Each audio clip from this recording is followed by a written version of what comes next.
Bom, hoje a gente vai fundo nos princípios de uma obra que é um verdadeiro clássico, sabe? Um manual para quem quer levar a vida da inteligência a sério de verdade. Sabe aquela sensação de que a gente está se afogando no mar de informação? A gente está sempre nadando em links, artigos, vídeos, mas no fim do dia parece que não dá para ter profundidade em nada, né? É uma frustração super comum hoje em dia, mas olha, tem um caminho para sair dessa. E é justamente para isso que a gente vai buscar ajuda num clássico, A Vida Intelectual, do Sertilanges.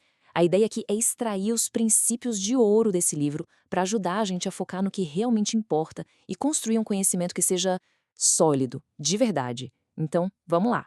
Então, o primeiro ponto, e talvez o mais fundamental de todos, é uma virada de chave na nossa mentalidade.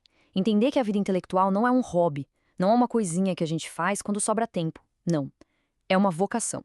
E isso exige compromisso, e como a gente vai ver, exige também a formação do caráter.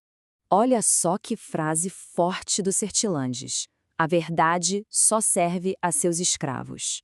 Ser um escravo da verdade, o que isso quer dizer? Quer dizer dedicação total, sabe? Esforço, disciplina rigorosa. Não é algo que a gente faz só quando está com vontade ou quando a agenda permite. Tá, mas e na prática, como é que isso funciona? Pensa assim. Mesmo que a gente só tenha 2 horas por dia, esse tempo precisa ser tratado como sagrado. É imersão total da alma naquele momento. E pode ter certeza, essas 2 horinhas super focadas valem muito, mas muito mais do que um dia inteiro de estudo cheio de distração. Aqui a qualidade dá de 10 a 0 na quantidade. Mas não para por aí. E aqui vem o segundo pilar dessa base toda. Porque, olha, não adianta nada ter uma mente brilhante se a vida pessoal é um completo caos, né? O autor defende uma ideia muito poderosa. A gente pensa com o nosso ser inteiro, com corpo e alma. E essa conexão fica cristalina nesta outra citação. A pureza do pensamento exige a pureza da alma. O que isso quer dizer na prática? Que a clareza do nosso pensamento está diretamente ligada à nossa conduta, às nossas virtudes. Coisas como preguiça, orgulho, indisciplina, tudo isso funciona como uma névoa, sabe? Que turva a nossa capacidade de enxergar a realidade como ela é. Então, o ponto aqui é que as ferramentas de um intelectual não são só livros e artigos. Longe disso. Cuidar da saúde, do corpo, ter disciplina física, praticar humildade para aceitar uma crítica e, claro, a batalha diária para vencer a procrastinação. Tudo isso são práticas essenciais para afiar a mente de verdade. Ok, vamos para o segundo grande princípio. Para um pensamento profundo conseguir de fato nascer e crescer, a gente precisa criar um santuário. E olha, isso vale tanto para o nosso ambiente externo, a nossa casa, o nosso escritório, quanto para o nosso espaço mental, aqui dentro. Eu particularmente adoro essa frase. Os grandes homens têm camas pequenas. Ela é muito simbólica, né? Ela representa o princípio da simplificação. Para ter espaço na mente, é preciso dizer não a uma vida abarrotada, de luxos desnecessários, de eventos sociais que não agregam nada, de distrações que só servem para ostentar. E hoje em dia, o que é simplificar na prática? Bom, é tomar decisões conscientes, né? É reduzir o tempo que a gente gasta rolando feed de rede social, é fugir daquelas conversas que não vão a lugar nenhum. E talvez o mais difícil de todos é aprender a dizer não. A lógica é simples. Menos barulho social lá fora significa mais clareza e energia mental aqui dentro. Mas o verdadeiro santuário, aquele mais importante, não é físico. É o que o Sertilande chama de cela interior. O que é isso?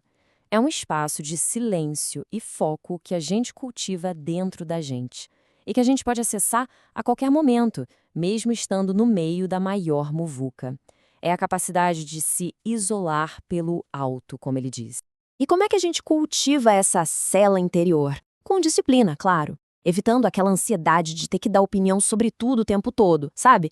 E praticando ativamente momentos de silêncio. É nesse deserto de silêncio interior que as grandes obras, as ideias mais geniais, nascem. Beleza, então, com a mentalidade ajustada e o ambiente preparado, a gente finalmente chega no método, a prática do saber. E aqui o estudo não fica limitado à escrivania, não. É uma forma contínua de estar no mundo, de interagir com tudo. A grande chave aqui é manter viva a curiosidade da infância. É olhar para o mundo com olhos de quem vê pela primeira vez. Aí, tudo vira uma fonte de sabedoria.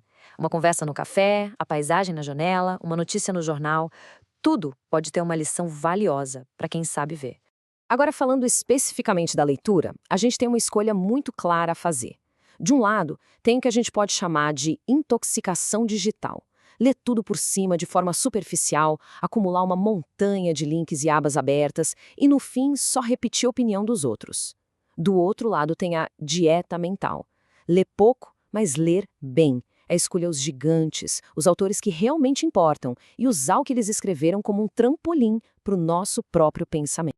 E tudo isso nos leva ao último tema, que talvez seja o mais importante de todos. O objetivo final de todo esse esforço, de toda essa disciplina, não é simplesmente acumular informação. Não mesmo. É algo muito, muito mais profundo. Essa metáfora do livro é simplesmente perfeita. Estudar é como comer. O objetivo não é acumular, é digerir. Pensa nisso. O verdadeiro objetivo é a assimilação. É pegar o conhecimento e transformar em substância nossa, sabe? Assim como a comida vira parte do nosso corpo.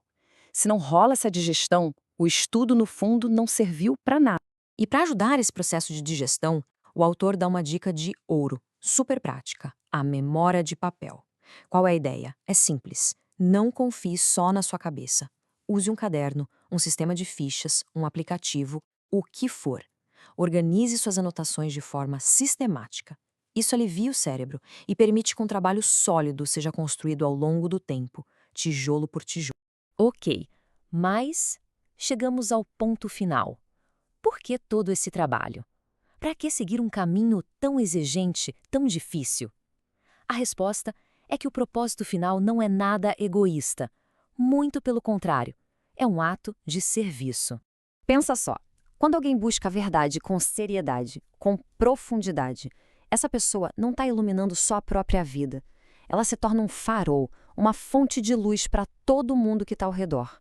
No fim das contas, a busca pelo conhecimento é uma das formas mais nobres de servir à humanidade. E, para a gente fechar, fica uma reflexão. De todos esses princípios que a gente conversou aqui, a vocação, a simplificação da vida, o silêncio interior, a leitura profunda, qual deles parece ser o maior desafio para a gente aplicar no nosso dia a dia, no mundo de hoje? É uma ótima pergunta para começar a transformar de verdade a nossa própria vida intelectual.